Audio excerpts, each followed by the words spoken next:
Neste vídeo, vamos falar sobre o paradoxo do observador, que é um conceito associado à sociolinguística laboviana. Para isso, vamos precisar falar também sobre o conceito de vernáculo. A sociolinguística variacionista, também conhecida como a teoria da variação, ou a sociolinguística quantitativa, ou ainda a sociolinguística laboviana, é uma teoria linguística que teve início por volta da década de 60, com os estudos de William Labov sobre o inglês. O objetivo de Labov é entender o mecanismo de mudança linguística. Para isso, ele considera que é essencial entender como é que acontece o processo de variação sincrônica na língua. Algo que não era o foco de estudo, por exemplo, do estruturalismo em qualquer das suas vertentes.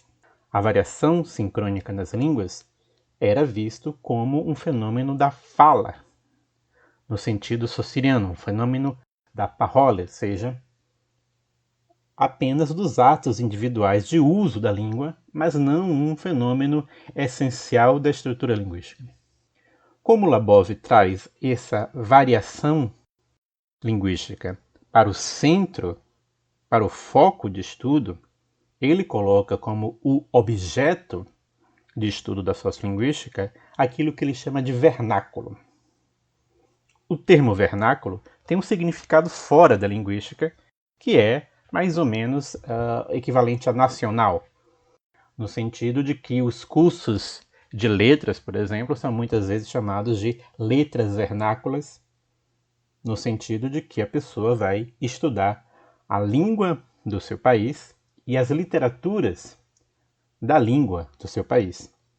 Por oposição, por exemplo, a se matricular num curso de língua estrangeira em que a pessoa vai se dedicar a línguas e literaturas de fora do seu país. Mas não é nesse sentido que Labov utiliza o termo vernáculo. Ele usa o termo vernáculo para indicar o uso da língua na sua forma mais natural, da sua forma menos artificial possível. Como assim?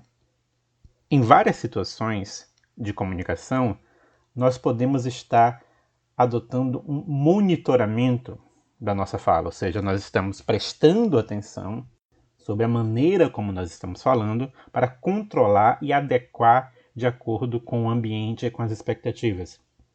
Então nós começamos a nos policiar para não usar determinadas formas linguísticas e utilizar outras formas linguísticas. Isso é um monitoramento. Isso acontece se a pessoa estiver dando uma palestra, se estiver numa entrevista de emprego, se estiver dando uma aula, se estiver em qualquer situação muito formal de comunicação.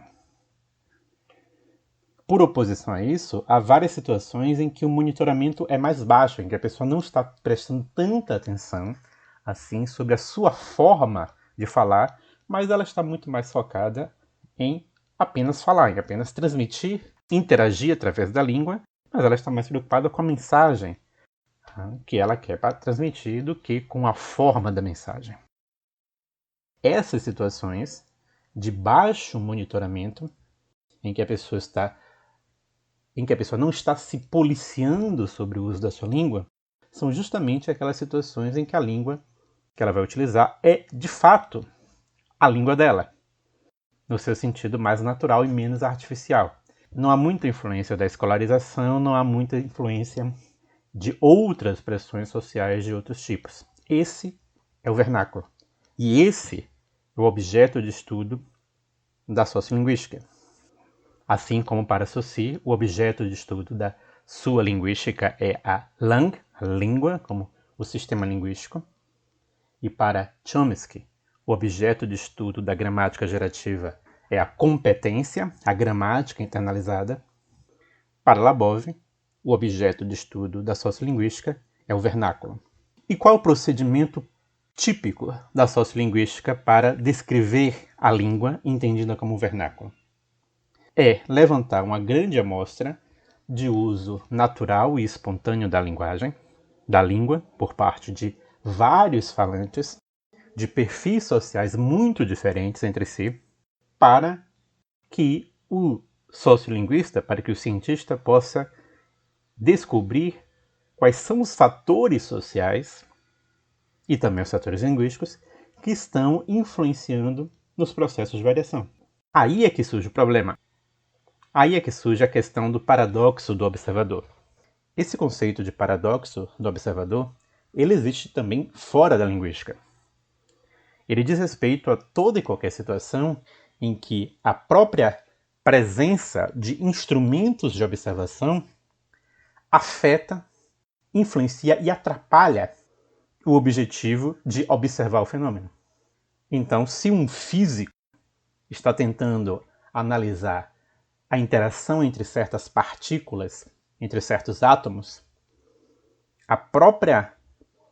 os próprios instrumentos de observação dessa interação também são instrumentos físicos, também são instrumentos feitos de átomos. Então, a própria presença dos instrumentos de observação pode influenciar e modificar a interação que o físico quer descrever. Da mesma maneira, um antropólogo, se ele está tentando descrever as regras sociais, as interações sociais de uma tribo indígena, como é que funciona aquela sociedade, a presença dele naquele local, dentro daquela comunidade, é um fator que vai modificar o comportamento normal daquela sociedade. Ou se ele está, por exemplo, tentando descrever como é a interação entre um grupo de trabalhadores qualquer, ou entre uma gangue de adolescentes, etc. A própria presença dele atrapalha e modifica aquilo que ele quer observar. A mesma coisa acontece na sociolinguística. O objetivo do sociolinguista é registrar o vernáculo, a fala, na sua versão mais espontânea possível. Só que ele se coloca lá para gravar os falantes, para gravar os informantes. A própria presença do gravador e a própria presença de um linguista como alguém que está lá para olhar, para observar, para prestar atenção na maneira como as pessoas estão falando, contribui para evitar, contribui para atrapalhar o objetivo, contribui para fazer com que as pessoas comecem a se monitorar e tentem adotar um linguajar mais formal, em que elas estão se policiando mais. Então isso é péssimo para a pesquisa, porque a presença do sociolinguista para tentar captar o vernáculo atrapalha a captação do vernáculo. Como então o sociolinguista evita isso? Como é que ele tentaria evitar esse problema? Uma primeira possibilidade seria adotar gravações secretas. Gravar os informantes sem que eles soubessem que estão sendo gravados. Essa solução ela tem vários problemas, porque você não pode usar livremente material gravado de outras pessoas sem comunicá-las. Então esse procedimento acaba não sendo o ideal e não é realizado. Mesmo se o linguista pretender posteriormente avisar que gravou e pedir autorização, isso seria uma solução, mas ainda é uma questão muito problemática. Então, em geral, o que o sociolinguista faz é, na entrevista, ele procurar criar situações que evitem a pessoa de ficar se policiando. Então, a primeira coisa é não enfatizar que aquela gravação é para analisar a maneira como a pessoa fala. Ele pode enfatizar que é para discutir questões sobre a cultura local, sobre como é que as pessoas vivem em determinada região, etc. e tal. Ainda assim, isso não garante um bom resultado, porque ainda você está tentando gravar alguém, você está com um gravador e a voz da pessoa vai ficar registrada. Isso faz com que ela queira se policiar. Uma outra maneira de evitar esse monitoramento é levantar temas, levantar questões que façam com que a pessoa, façam com que o informante se envolva de modo mais emocional naquilo que está relatando, naquilo que está contando, e por isso ela não foque tanto no modo como ela está falando. Por exemplo, o linguista pode pedir para que a pessoa conte alguma coisa marcante que aconteceu na vida dela, alguma coisa surpreendente, alguma coisa fora do comum que aconteceu. Ou pode perguntar se a pessoa já passou algum perigo de vida e pedir para a pessoa contar sobre isso, ou contar sobre o casamento, contar sobre alguma coisa nesse sentido, ou algum outro tema que seja muito importante para a pessoa, que faça com que a pessoa baixe a guarda com relação à maneira como ela fala e ela comece a contar aquilo de modo mais espontâneo, de modo mais natural. Por exemplo, existe um projeto de sociolinguística que foi feito entrevistando pessoas de áreas bastante rurais, e uma das perguntas que era feita pelos entrevistadores é se já tinha muita cobra naquela região, se a pessoa já tinha sido picada ou se alguém que ela conhecia já tinha sido picada, e aí a pessoa começava a contar sobre questões que envolviam risco de vida. E aí você tinha claramente um uso mais natural